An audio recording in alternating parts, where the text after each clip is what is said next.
बहुत समय पहले की बात है। एक गांव में एक युवक रहता था जिसका नाम सुमित था।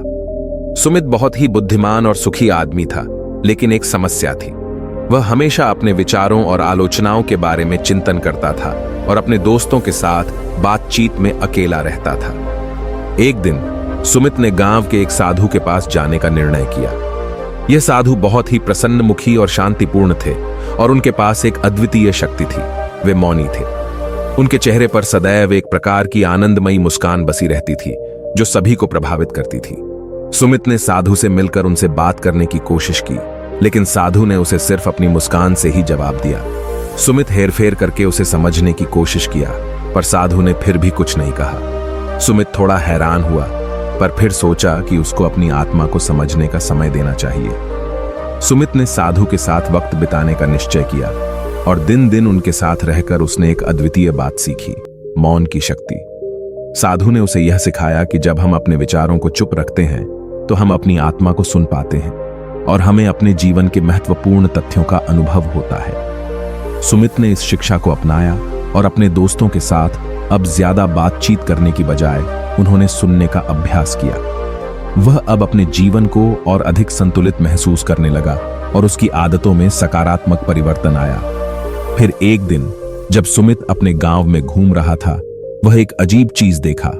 उसके दोस्तों में से एक भी उससे मिलकर बात नहीं कर रहा था, लेकिन सबकी आंखों में वह खुशियों की चमक थी जो सुमित को साधु की मुस्कान में दिखाई दी थी। सुमित हेर-फेर करके पूछने लगा, तुम्हारे चेहरे पर इतनी खुशी कैसे है जब तुम अब तक कुछ नहीं कह रहे हो? उसके दोस्त ने हंसते हुए कहा, सुमित, हमने भी साधु से मिलकर मौन की शक्ति सीखी है। हम अब अपने अंदर की शांति और सुख का अनुभव करते हैं, जिससे हमारा जीवन बेहतर हो गया है। सुमित को यह देखकर अचानक समझ में आया कि मौन की शक्ति सचमुच में जीवन को बेहतर बना सकती है।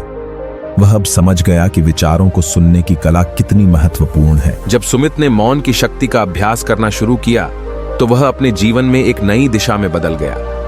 उसने अपने अंदर की गहराइयों को जानने का सफर किया और अपने आत्मा की गहराइयों में छुपे जवाब पाए। एक दिन सुमित को एक महत्वपूर्ण निर्णय लेना था और वह अपने विचारों को सुनकर उसके लिए सही दिशा चुनने का प्रयास कर रहा था। वह गांव के नदी के किनारे बैठा था और अपने विचारों में खोया हुआ था। तभी एक छोटी सी मगरमच्छ उसके पास आया और उसका कान में कुछ कहने लगा। सुमित ने इस मगरमच्छ की बात सुनने की कोशिश की और यह सचमुच में समझ गया कि यह मगरमच्छ उसको कुछ महत्वपूर्ण सजग कर रहा था। मगरमच्छ ने कहा, सुमित, तुम्हारे पास यह संदेश है कि तुम उस दिशा में जाओ जो तुम्हारे दिल को बहुत पसंद है। सुमित चौंक गया क्योंकि वह समझता था कि मगरमच्छ के पास कोई दिव्य शक्ति नहीं होती। फिर भी उसने इस संदेश का अनुसरण किया और वह उस दिशा में आगे बढ़ा जिसमें उसका दिल बेहद जुदा था।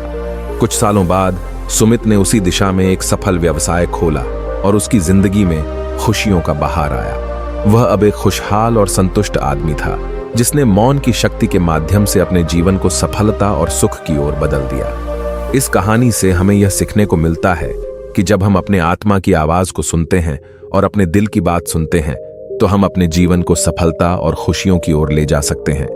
मौन की शक्ति हमें हमारे अंदर के गहराइयों को जानने और समझने का मार्ग दिखा सकती है, जिससे हमारा जीवन बेहतर हो सकता है।